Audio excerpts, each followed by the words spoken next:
Live. Oh, God. And we're live. Yet again for our GearJunkie editorial roundtable. I'm Adam Ruggiero, here joined by Alex Kirk, Julie Kalis, Nate Mitka, Sean McCoy, and Monique Huizington. Good job. I got Yay. it. Cool. Yes. Strangely, I just want to point out to Sufferfest that we're still not officially sponsored for this segment. Many of us have Sufferfest beer, so I'm just throwing that out there. We're going to rehash the week in the outdoor industry and some of the stories we covered. But as I prefaced, we have a very special guest, Monique with She Jumps. Monique, welcome and thank you for being a part of this. Thank you for inviting me. Do you want to tell us and the viewers what brings She Jumps to our workspace and a little bit about the organization? Sure. So She Jumps is a nonprofit that started just over 10 years ago. A couple skier girls, and it's grown across the states at this point. And we're all about getting women and girls of all ages just out into the outdoors, whatever it might be. If it's biking, skiing, you know, building skills so that you stay safe out there as well. So the reason that we're here, this is our 4th year for our She Jumps Wine and Wax. So we get the female community. Woo! Yep, whoop, whoop. We're waxing skis and snowboards, not our legs. And we typically, I just had to clarify. I mean, Nate could wax his legs as part of the event if you want. If you want. That would be fun. It I would do would it. be interesting. Yeah. Get a volunteer. Live on air? Nate waxes his legs. I mean, I'm open. But I will say, for the event, we're here at Wayfinder. We're on Santa Fe Drive. Anybody in and around Denver, are there tickets available? Tickets available at the door. Yep. Tickets are $20? $22. $20. Yep. And with that, you get unlimited beverages, safely drinking, and you get your skis or snowboard waxed. You get an opportunity. What a deal. Which is What a awesome. deal. Which is awesome. Yeah. It can be expensive. Wow. Yeah. Yeah? And you learn how to do it also? Is that part of it? Or is it No, more of a, somebody's doing it for you? Yeah, it's more kind of come in, hang out with your girlfriends, raise some money for She Jumps. So we have a lot of really great outdoor brands who've donated to our raffle tonight to help us raise money.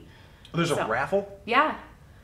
Win stuff, adult beverages, wax your skis and snowboards. Nate might wax his legs. This is awesome. Are they Gotta be sharpening there. skis too? I just know that we're waxing them. Okay. You want a sharpening with your wax? Bring Maybe. Stone grinder in. And Yeah, a little bit of everything. So if you got a ski or snowboard, you need it waxed, you want to have some adult beverages, head down to Wayfinder Co-op. It's on 5th and Santa Fe if you're in and around Denver. Also check out shejumps.org for more information on what Monique and the group are up to. Okay, we're going to dive into some stories that we published this week.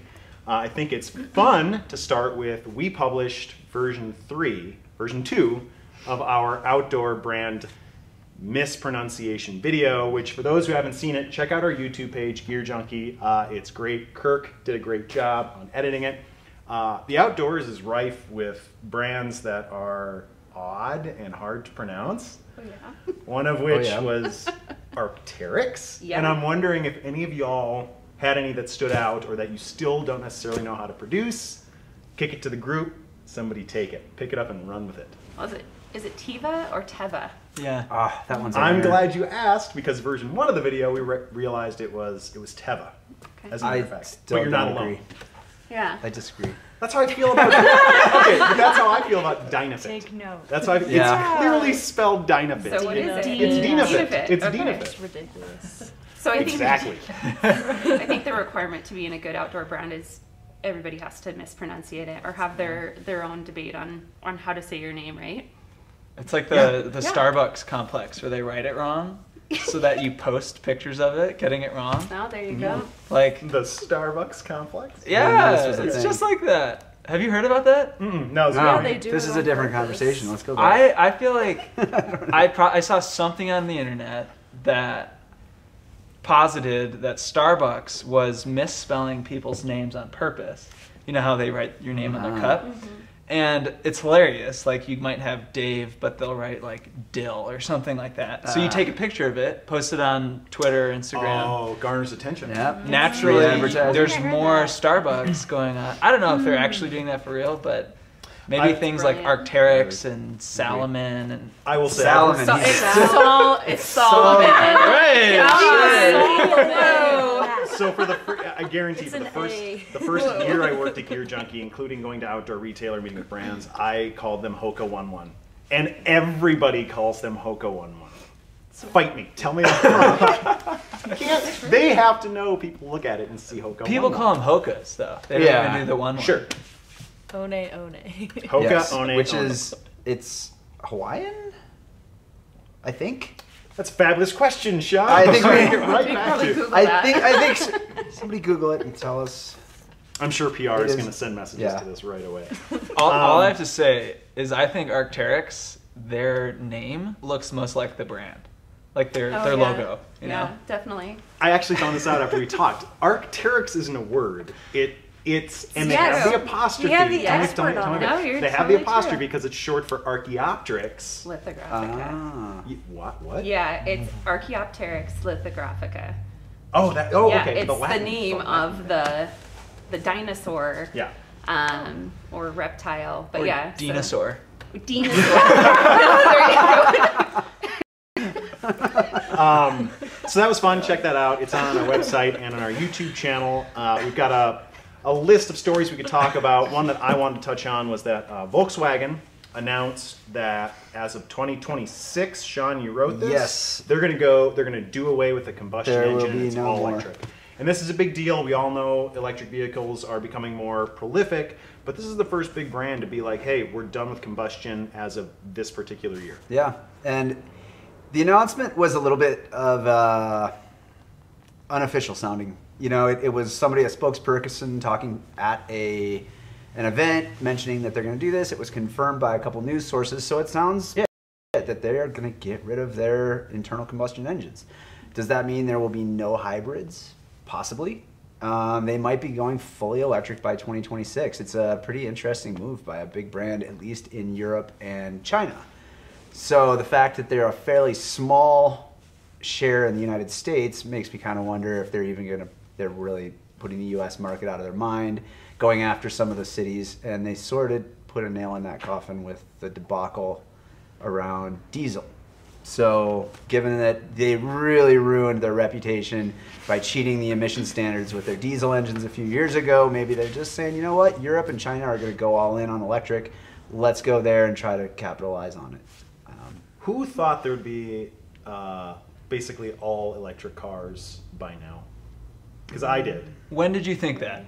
Okay, so I was Yeah. born in the 80s, and I was led to believe that once 2000 hit, everything was going to be different and awesome and totally clean. And I mean, it's basically 2019, and all electric cars Tesla's cool, but most people don't drive Teslas.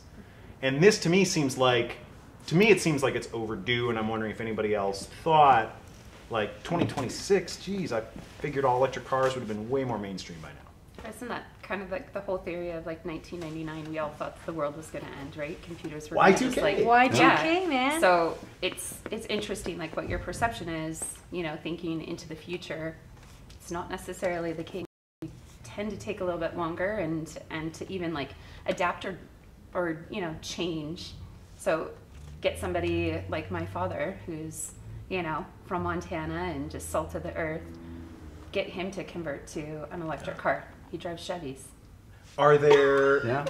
Do any of you have any concerns about an all-electric car where you think maybe you'd still prefer good old-fashioned fossil fuel engine? So I was just on a press trip with Chevrolet in Idaho. Wow. It's Chevy. that. Yeah. And we were test driving the 2018 Bolt, which is an all-electric car. That's their offering. It's different than the Volt, which is a hybrid. But the Bolt, it has what they tout as like one of the most affordable and longest range electric cars on the market. And the story that I wrote about it revolved around that it was kind of limited when it comes to off-road capability. And I think with an outdoors lens, like that's a really important thing to consider, is that combustion engines, diesel, gasoline, they're extremely efficient, and when you compare driving an electric car into the backcountry or the wilderness, where there isn't a gas station and there's definitely not a solar or a charging port, like you can get yourself into some sticky situations. And I was talking with some of our automotive contributors and also the brand, like once you start putting knobby tires, like less efficient tires on there, and you start modifying it, putting more gear on it, weighing it down, it lowers its range and it limits like its outdoor potential. So I think there's still ways to go for the outdoors market and electric vehicles, but I think it's like a great idea, quiet cars in the wilderness. That sounds amazing. Yeah. I'm going to jump to another news story we had. I'm going to start with Alex because I'm willing to bet this was the first story of its kind that you've seen from us, and that's the Arc'teryx gear library, where people are encouraged to check gear out for free. As somebody that's been with GearJunkie for quite a while now, this was like a first for us. What did you think about seeing that program? I think it's great because I would rather not spend money on something that I don't know the quality of yet. So it seems like it would work out really well. Julie, what do you think? Yes, you young millennials out there Don't let me in at the moment. like to rent and just borrow things. It's perfect. That's my take on it. I think it's What's the gonna do story? well. It's a library. Oh, Nate. So What's the story? I don't know. Arc'teryx unveiled at its brand stores. People can come in, and there's a selection unique to each store of gear that people can check out for up to 4 days and return with a deposit, and return before they actually make a purchase decision. And actually, Monique has worked with Arc'teryx, so might have some Yeah, we might have a little insight on this idea. I mean, I know it's something that we had tested out a bit, like in this area, but anyways, yeah, it's something that we tested out just in a sense where often we'll have a customer come in and bring us a piece of gear that, they need it repaired, but they've got a really huge trip that's just about to come up, and, the turnaround time on warranty just might not match up. So yeah, definitely we've put some of our customers into a jacket and said, hey, give me a deposit, go out with the jacket, and when they bring that, I guess the test one or the gear closet one, then they've had this great experience in our gear. They might have a piece out in warranty already, and it builds that brand loyalty, like if somebody's going to take care of you. Yeah. And to your point as well, Alex, I know for myself, I want to know if I'm going to invest, especially Arc'teryx has a very high price point. Their gear is amazing, but if you're going to shell out $600+ on a piece, you want to know that it's actually going to work or have, I guess, some sort of a guarantee there. Yeah, I mean, Or if you're fit gonna, right, like with the apparel. Yeah, exactly. Yeah. if you're gonna buy a jacket that's the same price as a bad used car, you want to take it for a Exactly. test drive first. Yeah. Oh, I'm sure I mean- bought a car. By the that way, cost Sean's the same. Corolla might be on Craigslist. That might be going out for Craigslist, and a full kit Arc'teryx top bottom would probably be about the same price Yeah. as Yeah, my. that's- Yeah. Is anybody else True. surprised that nobody dabbled with this previously? Big names, anyway. I mean, it seems like a pretty good idea for those brands that have their own brick and mortar shops. Columbia's, Patagonia's, yeah. Not many of them are selling stuff at a price point that people are probably quite as concerned to go through the effort of going out, picking it up, trying it, bringing it back to buy it. And also, I wonder how much consumers would actually just bring it over, try it, bring it back, and never buy one. It does have the potential to build brand loyalty, though. Once you've gotten in something, if you used a great piece like that once, you might want to own it. So, I don't know. It's an interesting idea. Mm-hmm. Kirk, how many topics do we have left? Can I touch on 2 things, or should I touch on 1 thing?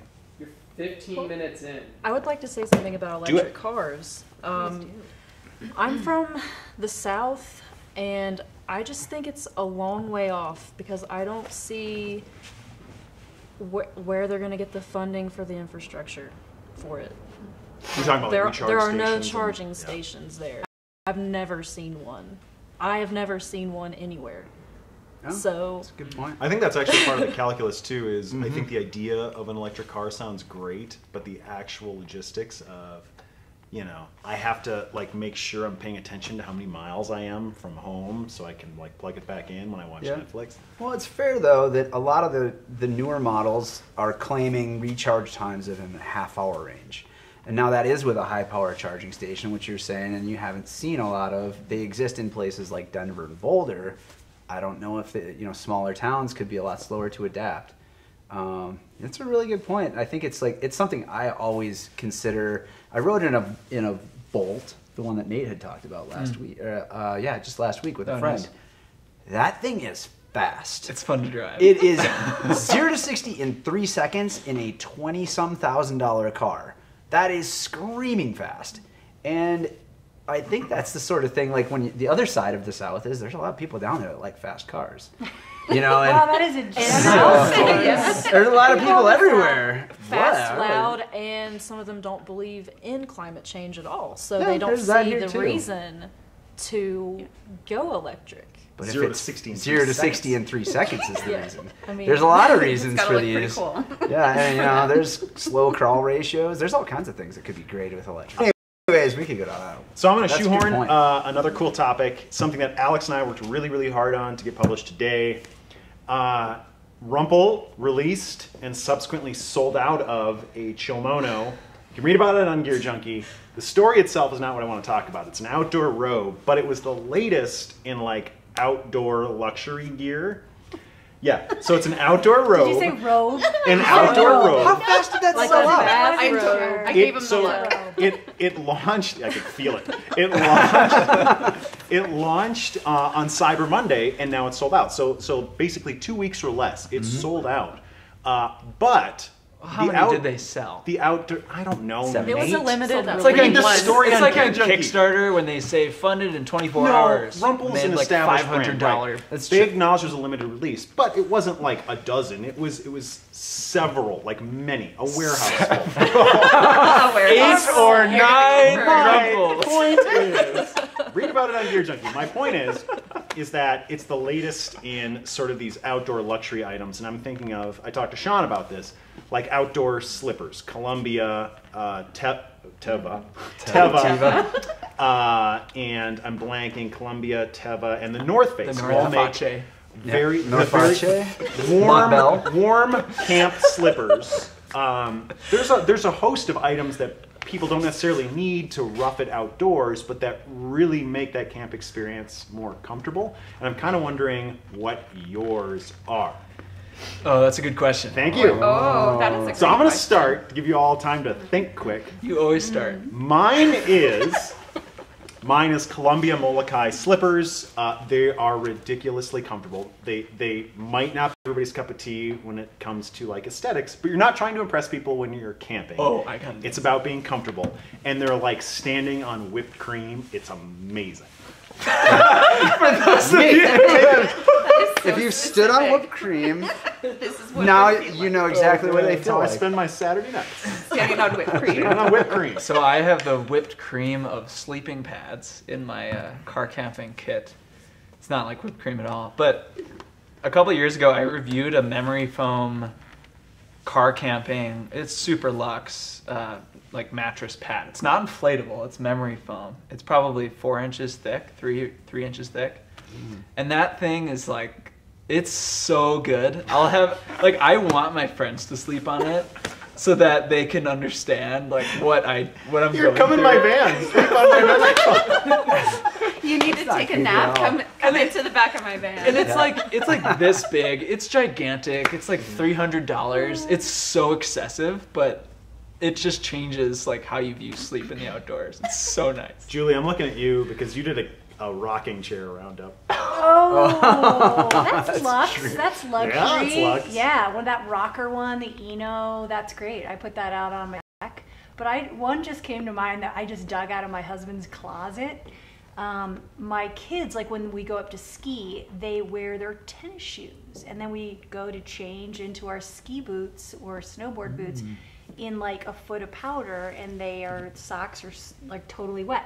So for Christmas, I was like, oh yeah, maybe I'll get them like some ski mocks or something. the But kids in aren't my husband's watching. closet, I had forgotten a vintage pair of like I think they're North Face, full down, like puffy camp boots, you need to and bring they like those in. come. But my kids put them on because one of mine now fits in it. But they are like this big and this wide, so when you're walking Oh, that around, sounds it looks amazing. But they love it, and there's no snow, and it's full down. Does it so feel like whipped? it's almost too hot. It looks like whipped cream, only blue. But I will bring them in. Awesome. Yeah, that's one. What do y'all think? Sean, Monique, Lux. Alex, y'all got Oh some? man, what do you have? I don't know if it's Lux to anybody else. I am not a car camper, and I don't like taking extra crap if I don't have to when I'm in the backcountry. But the thing that I love is my one-person Hilleberg tent, because it just fits me. And often I go climbing with guys, and I don't have to. I get my own little like princess palace. They make great tents. Those are I saw nice them Yeah. after a retailer in Yeah. summer. So that's my fave. Yeah. Sean, yours is Good. probably like a rusty hatchet or something like that, isn't it? Yeah, I got a leather tarpaulin.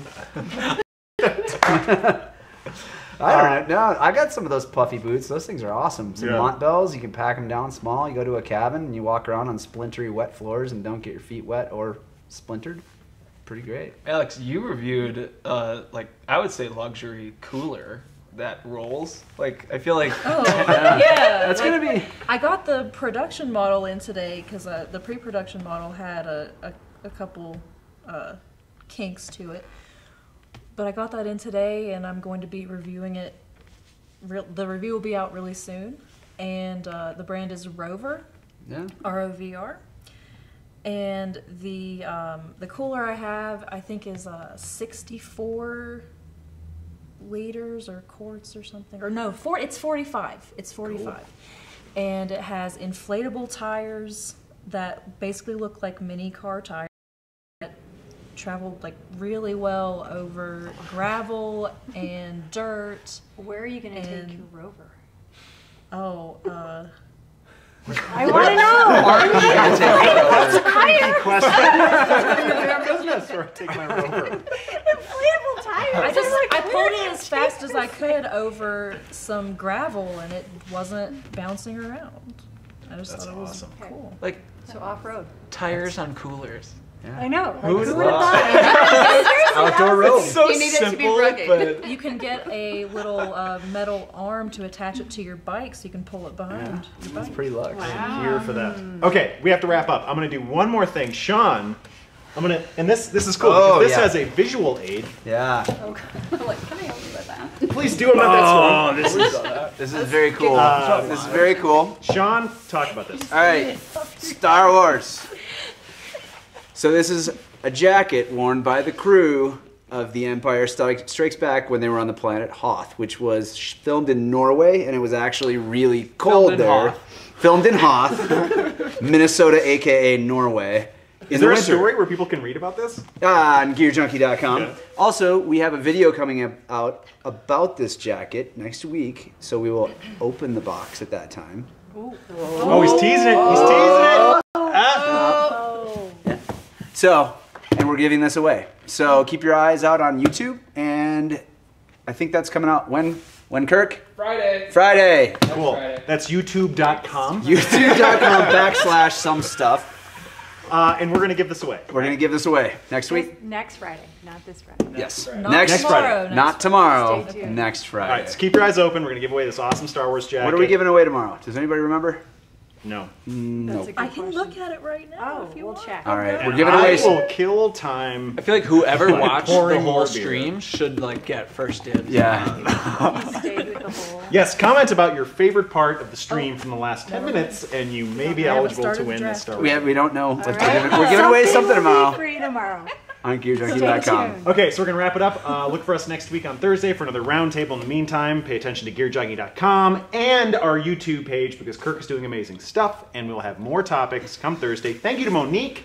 Anybody who's in Denver should consider coming down to Wayfinder to check out the Wine and Wax event. It's brought to you by She Jumps. Otherwise, yeah, we'll catch you next week. Thank you.